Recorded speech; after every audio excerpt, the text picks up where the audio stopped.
Hi, and welcome to this episode of In Talks With, the podcast that takes you on adventures in visual culture.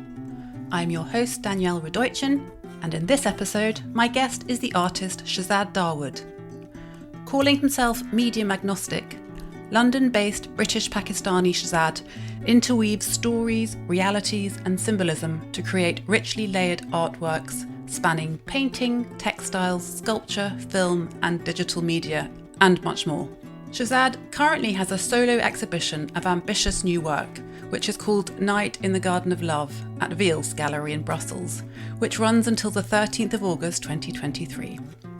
This new body of work is inspired in part by the music, writings and art of the late legendary jazz musician Yusef Lateef, and is just an example of the far-reaching inspirations that Shezad reaches for in his work.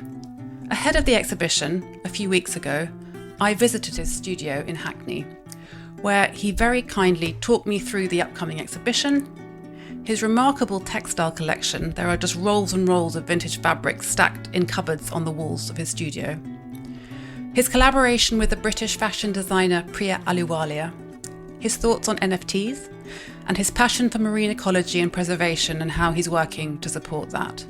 The breadth of Shezad's output is quite astounding, and his ability to jump across a multi-sensory, omniversal divide is worth the time spent listening to this episode alone. So as ever, sit back and immerse yourself in the world of Shezad Dawood. The podcast begins in his studio, looking at his work which was laying out across the floor.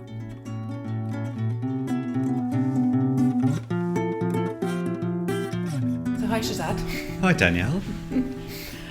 We are here in your studio in Hackney, East London, and it's full of your work.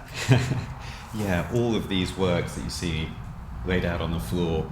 I'm also quite unusual, I guess. I paint on the floor.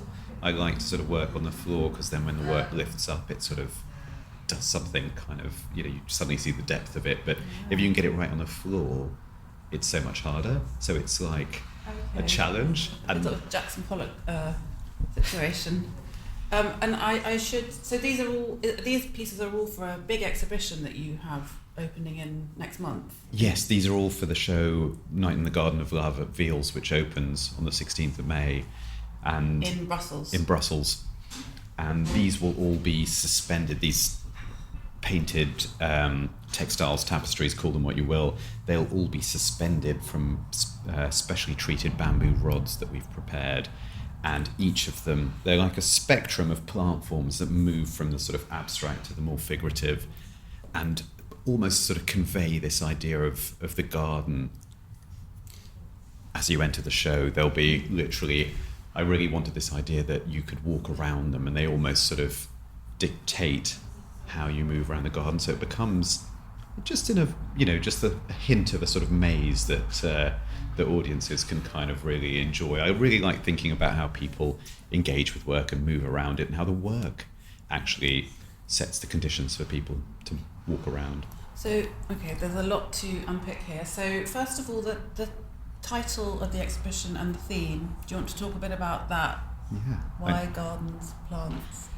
Well, interestingly, for those who know my work, I've been working on oceans, which I'm very passionate about for a number of years now, and I have always been wanting to sort of move on to gardens and plants, which I'm equally obsessed with for various reasons. But there's a really specific and special story to this show. Night in the Garden of Love, the title's actually borrowed from a somewhat obscure book written by the pioneering American musician Yusef Lateef. It was published in 1988, and Night in the Garden of Love feels just so ahead of its time. When I first read it, it was like, boom, that sort of epiphany, light bulb moment. You're like, this is amazing. Why haven't more people read this? And why haven't more people read it? Did you? I think, it's a very unusual book. It's not written in a standard literary sort of rhythm. It's in a musical rhythm. So it takes a little while to get into.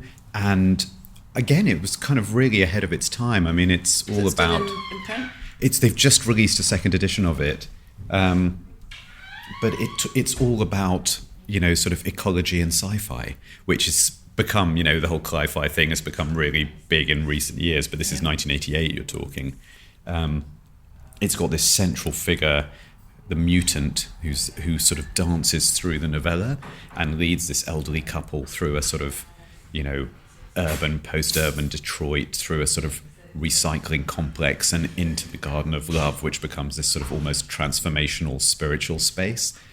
And, Lateef was around the same time and on pioneering this musical method called auto-physio-psychic, which was supposed to activate the sort of physical, mental and spiritual capacities of the audience through a kind of form of live improvisation. And there's some really interesting parallels between that music method, how he's written the book, and this idea of how we can move into a space through music and movement that could transform human society. Wow. So there's a lot to think about. I mean, I think what you're talking about is there's a lot of different pathways all converging. So there's the sense of modern stuff, old stuff, physical, digital. And I know that this exhibition has a kind of multi-sensory element. At this point, Shezad and I moved into his office, and I asked him about the rolls and rolls of colourful vintage fabric stacked in his studio.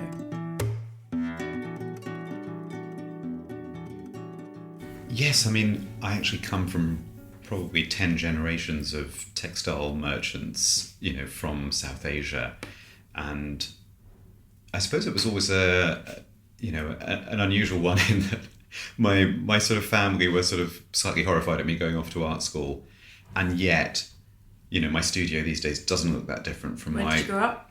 When? Where? A mix of London and Karachi. And my studio these days doesn't look that different from my grandfather's shop in, Bombay, Mumbai, back pre-partition, So it's that interesting thing, I suppose, where apple doesn't fall that far from the tree, but textiles feel very much in my... Comfort in my blood, and I was sort of collecting a lot of vintage textiles from Pakistan before I ever knew what I was going to do with them. I mean, my first flat was very tiny, but beneath the bed it was crammed full of textiles that I just had a real affinity for, but I didn't quite know what I was going to use them for at that point. And obviously, fast forward 20 years, and they've become such a mainstay of my practice. But also, I am quite medium agnostic, so yes. That thing of moving from, the artisanal or craft traditions to, using digital media. Yes. A lot of people go, oh, how do you bridge that gap? And for me, it's not so much a gap as a continuum. If you think about textiles and the weaving them, it's binary coding, just in a very early technological form. Yes. So I love making those connections and parallels, and often thinking, even with textiles, particularly a lot of the ones I use are from Pakistan in the 1970s, when there was a sort of industrial textile boom. But what happened was a lot of the nomadic traditional weavers started building their huts around the new factories and incorporating these sort of machine prints and repeated patterns into their artisanal hand stitching. And I love it because it's like a totally non-Western idea of what the cyborg could be.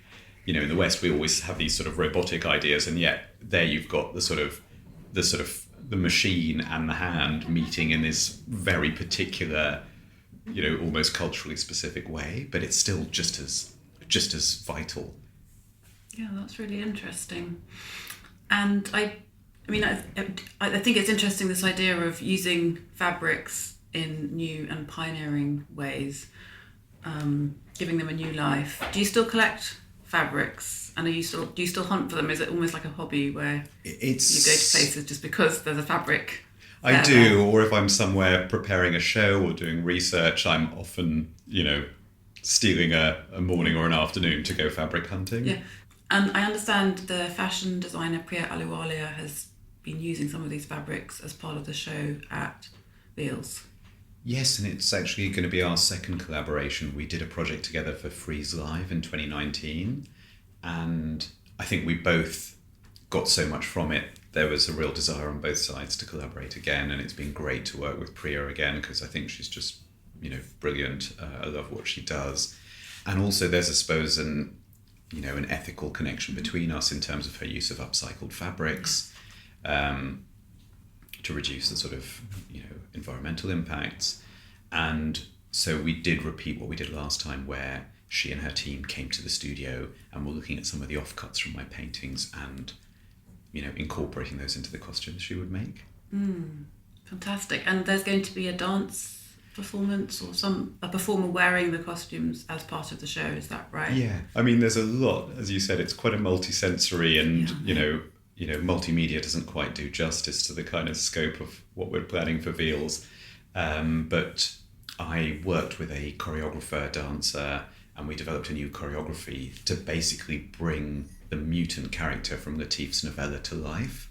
And that's what I asked Priya to work with me on, developing the costumes for the mutants so that they would become a sort of almost human plant hybrid being. Mm-hmm. We were thinking, what does the mutant, what's Lateef envisioning with the mutant? And then obviously there was a lot of scope in the way the novella's written to sort of imagine into that space. And that was a space where I thought, let's bring Priya in here. But then I worked with this amazing choreographer, Wan Lun Yu, and who's originally from Taiwan and has trained not just in contemporary dance, but in a lot of indigenous forms. And that seemed like a nice parallel, because Lateef was a real pioneer of non-Western instruments coming into sort of improvisational and other traditions, well before world music was coined as a term. So this idea, there's just been a lot of serendipitous echoes in the conversations and how it's all come together. So I'm feeling there's themes of ecological themes, there's digital, there's this idea of crossing over between physical worlds and digital worlds. I also was speaking to someone in your studio just now who told me there's a scent that you've also created to add a further layer. And so there's the music element, there's the dance, there's scent, there's visuals. It's really, I don't think I've ever spoken to an artist who's created a scent as part of their output. So kind of like the collaboration with Ahluwalia.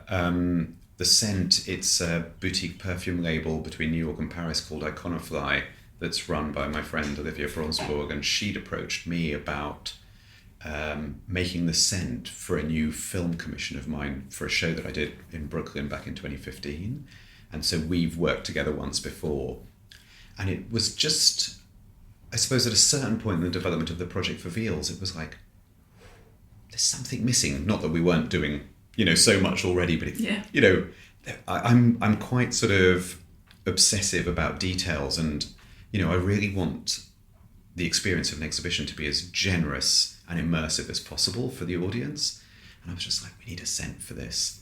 And I sort of, got on the blower to Olivia and was just like, Olivia, can we pull something off for this show? So there's a diffuser in the show that emits the scent as you walk past. Interestingly, in 2015, we used those diffusers, but I wasn't happy with them aesthetically. They're a bit clunky and not very attractive.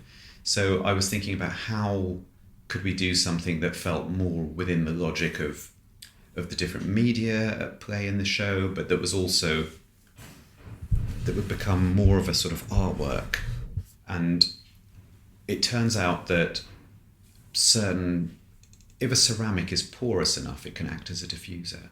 So we've actually created a ceramic work based on some of the motifs of tree and plant forms that echo in the paintings and in other parts of the show, and made a sort of unique ceramic that will act as a diffuser for this sort of perfume that we've developed with Olivia. And,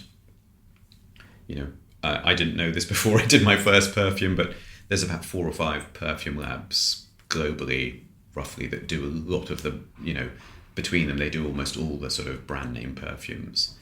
And so we worked with this lab called Firmenich, who were fantastic in supporting what we were trying to do. And I really wanted to create what would be the scent of the Garden of Love. And, that's a really fun mission to kind of embark on.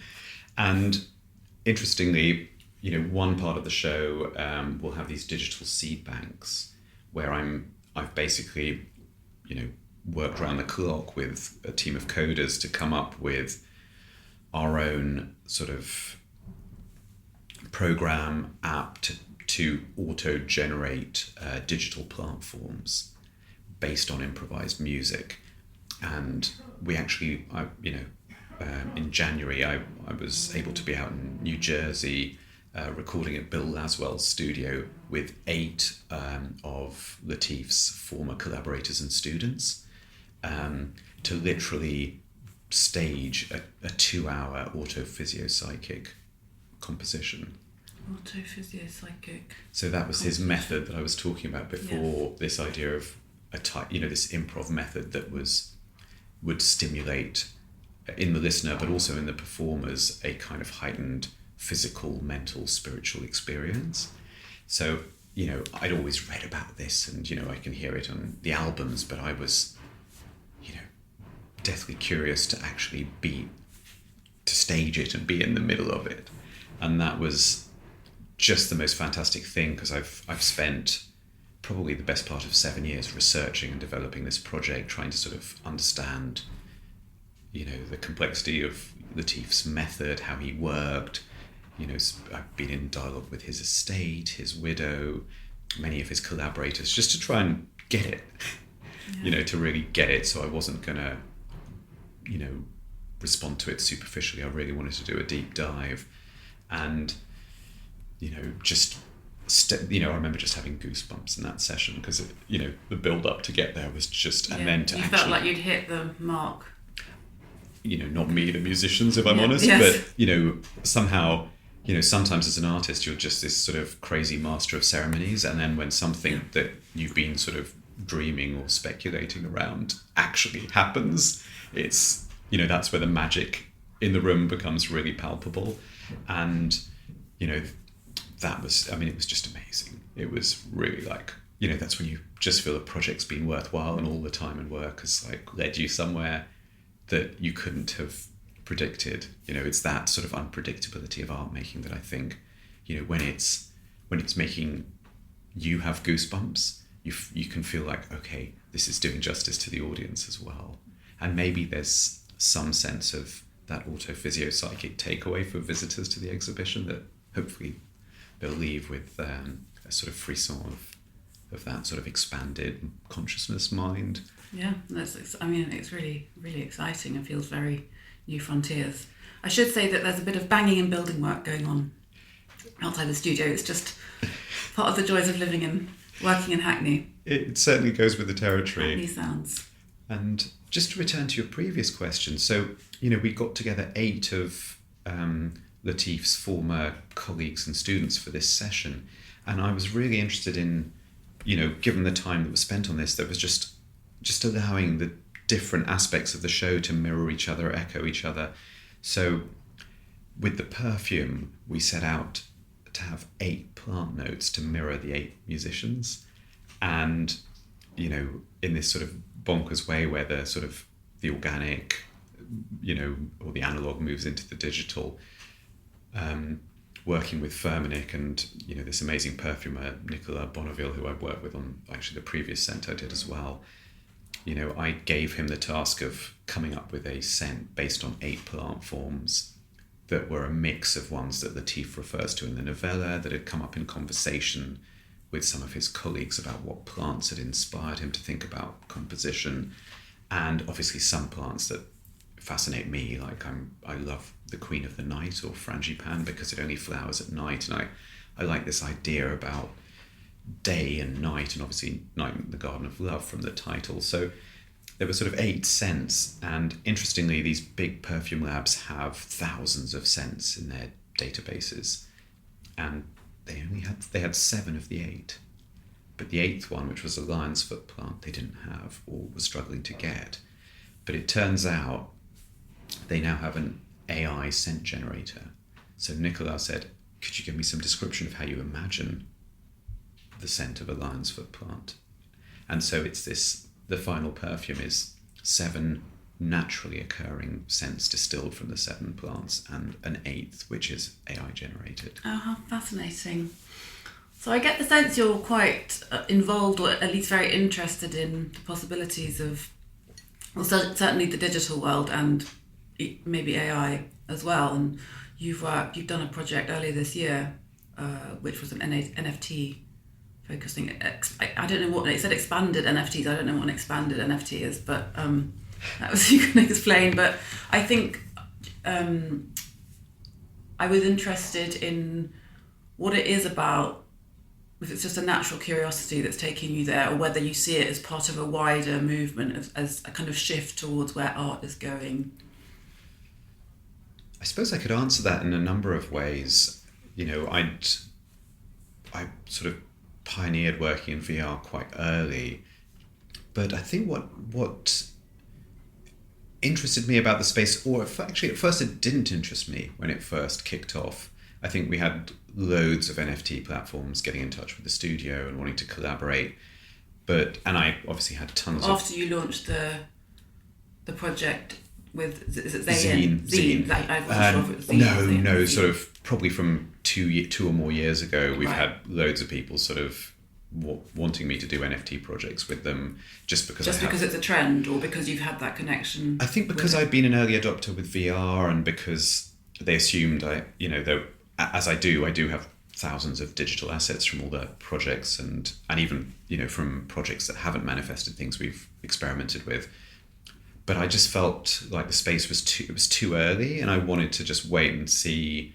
I was basically looking for a platform like Zine, which was a lot more conceptually kind of rich and layered, and the way they were thinking about it, I really wanted to, you know, I like to break and remake things, and I wanted to sort of, they were just the sort of perfect partner for that. You know, Zine was conceived by Ben Vickers, who used to be head of digital at the Serpentine, and, you know, their chief narrative officer is Shimon Bassar, who's an old friend and one of the, you know, best brains I know. So it felt like we could, and they were really willing to get mucky with actually thinking about how we take the space to task and kind of think about mechanisms and almost sort of playfully satirize the space even while doing something in it. You know, so we created this whole project called Sea of Redemption, where, you know, you could blind mint, you know, one of a hierarchy of marine species. Yeah, I was looking at it yesterday. It's really, I mean, first of all, it's really beautiful. Thank you. Absolutely beautiful.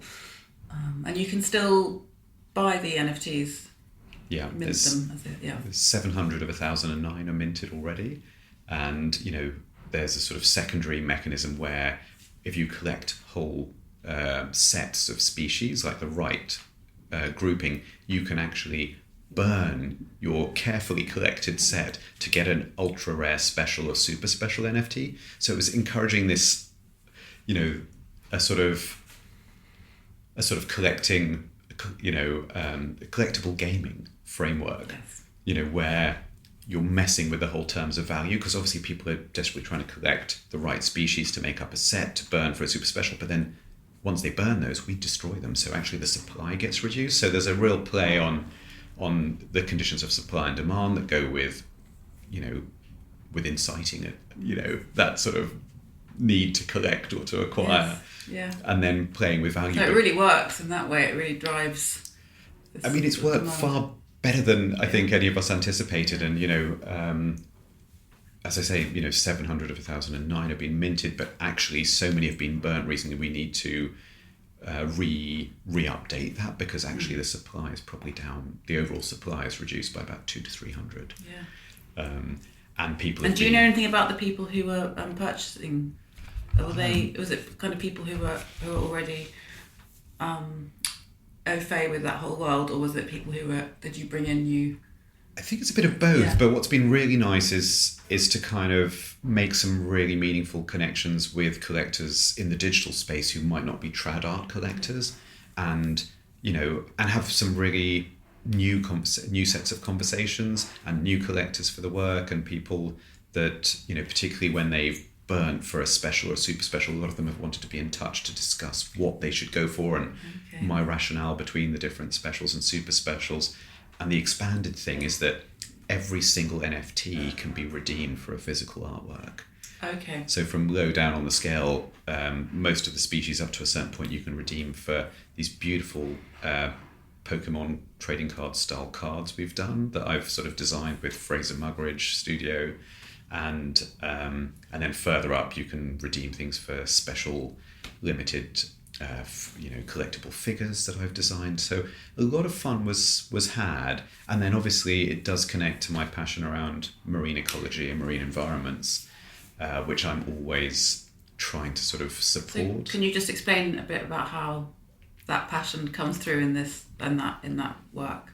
Well, the whole project people who haven't seen it. Yeah, the whole project is called Sea of Redemption, and interestingly, people might have heard of the term crypto whales for people who are outsized holders of Bitcoin and other cryptocurrencies. But actually, within the crypto space, there's a whole taxonomy that's based on marine species, so from whale down to shrimp, based on your holdings of crypto. And obviously, it was such a parallel with my existing interests in marine ecology that we sort of played on that. And you can trade your way up to the top tier of a humpback. But then even Sea of Redemption, calling it that, was a sort of nice way to think about a redemptive or social impact aspect of the project, but that also sort of played on a lot of the marine terminology that seems to have, organically evolved in that space. So you've got open sea, you've got so many different marine kind of analogies. But obviously we've done it in such a way that sort of 10% of all proceeds will go back to, I have my own non-profit arm of the studio, which is called Leviathan Human and Marine Ecology. And we do, I suppose just for many years, I've had the benefit of tons of marine scientists and oceanographers sort of being in discussion with me, and it's really, inspired me in this, and, so much such extensive bodies of work I've done around the sea, and films and VR work exploring kind of future cartographies of the ocean. So do you see a potential there then for the digital world to help combat the climate crisis? I didn't also want to do an NFT project till the Ethereum merge, because I just felt a bit uncomfortable with the sort of energy consumption that was going on. So I wanted to wait till after that was the case. That was also work with the timing with Zine approaching me. And I think it's not just the digital world. I mean, I tend to think of it across my practice. So, I was I did the lounges for Frieze London last October, and it was sort of beautiful commission. It gave my work sort of quite a pole position at the fair. So were they physical sculptures? It was a mixture similar to the Zine. There was a big physical sculpture, in the Deutsche Bank lounge. In the Deutsche Bank lounge at Frieze, but there was also a VR where the sculpture that I had there is called On Becoming Virtual Octopi, and it imagines a sort of future post-human hybridity where you become this sort of human octopus being, and then you could actually go and do a VR where you become that being. So there was a set of interconnected kind of ideas around the oceans of the future, and Deutsche Bank asked me to invite certain scientists in. So we had some great conversations with curators and scientists around marine ecology. We were able to restage our workshops for children, primary children, at the weekend at the fair, so people could bring their kids and join in our sort of Stand Up for the Oceans program. And, this idea of sort of social impacts, I just feel like I've gained so much from, researchers around sort of marine ecology and climate that for a while, I really wanted to put something back.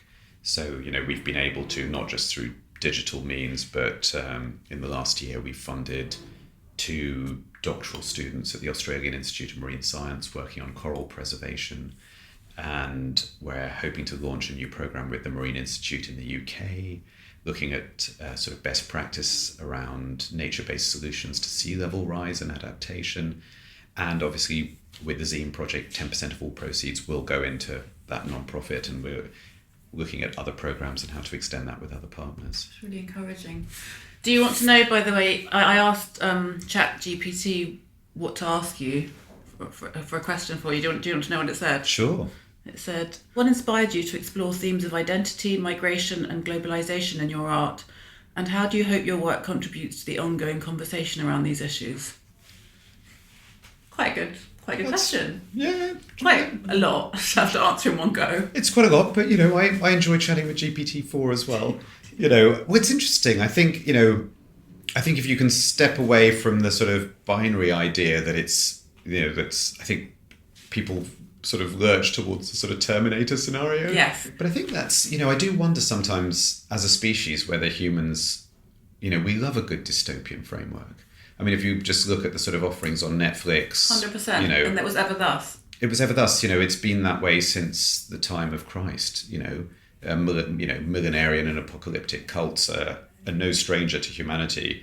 So I think we love to, it's very perverse as a species, we love to fantasize about our own demise. And I think sometimes it's never as bad or as good as we imagine it's going to be.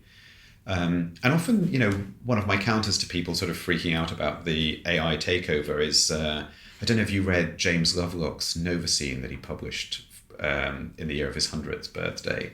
And it was a really interesting follow-up to his original Gaia hypothesis. But it's called Novacene, and he imagines that the Anthropocene's already finished. And Novacene is this age of sort of rapid acceleration of technology. So the last chapter of Novacene, he takes it in a really unexpected but quite beautiful direction where he imagines, that the networked intelligences in nature find some sort of common cause with AI.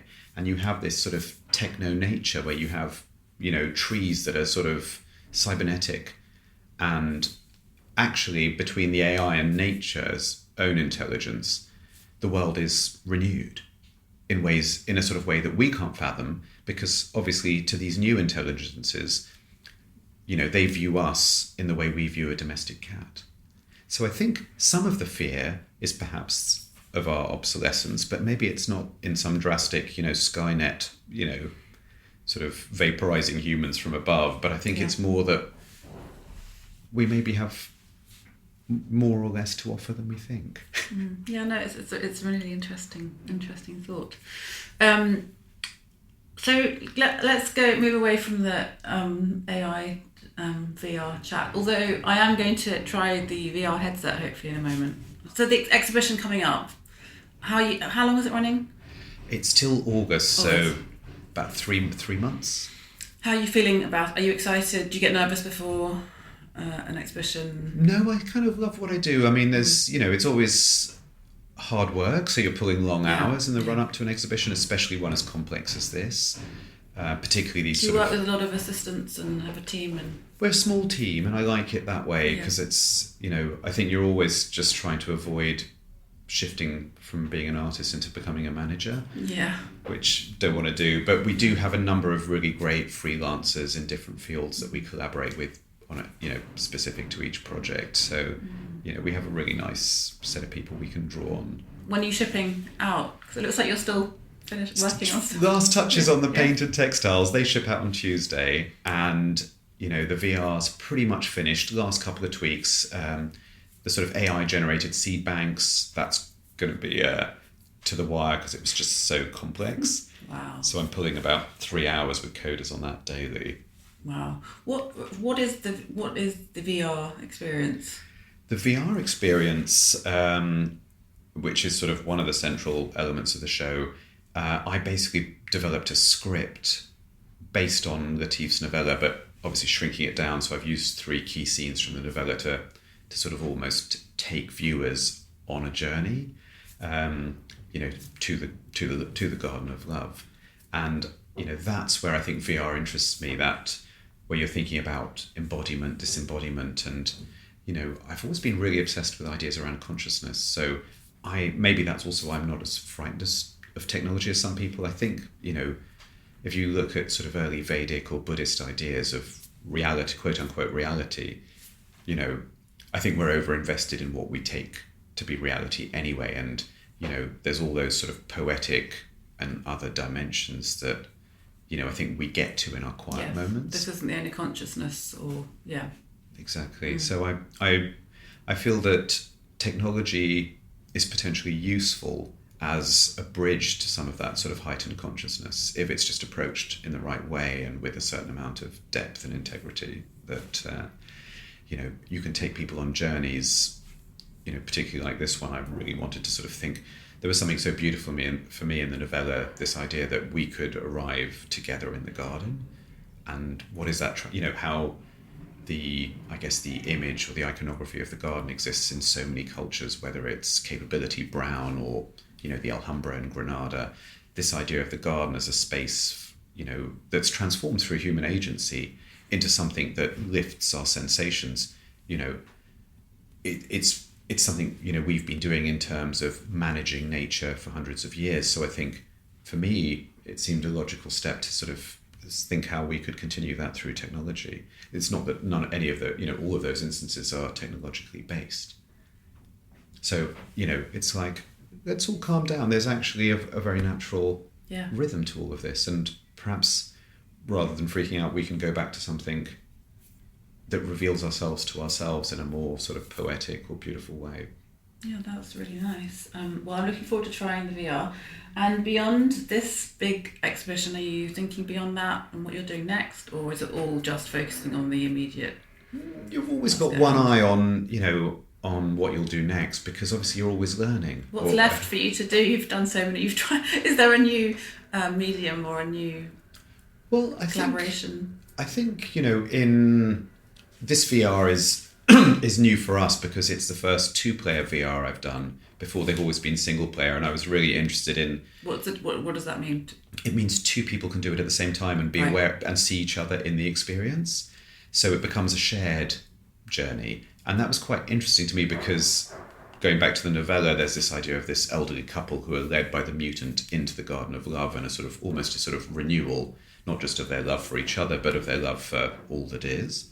And I thought, this needs to be 2 people. And I just had, I love to think about all the serendipities that can come out during an exhibition. So, what if 2 random strangers happen to do it simultaneously? What do they take away with them, or a couple or 2 friends? I often think that a lot of my ambition in making work is to take the viewer by the hand and go on a walk together. I don't like to be didactic or tell anyone what to think. It's about sharing something together. So it was a kind of beautiful step to make this a 2-player one. What am I thinking of beyond that? I'd love to do a 4-player experience that goes beyond the threshold of the known universe. There's always stuff cooking, and you're sort of... A small ambition. Yeah. That sounds great. I'd love to try that out. Okay. Well, shall we go and try the VR thing out and end this recording? But Shezad, thank you very much for joining me on this podcast. Oh, my pleasure. I hope that was useful and intelligible. It definitely was.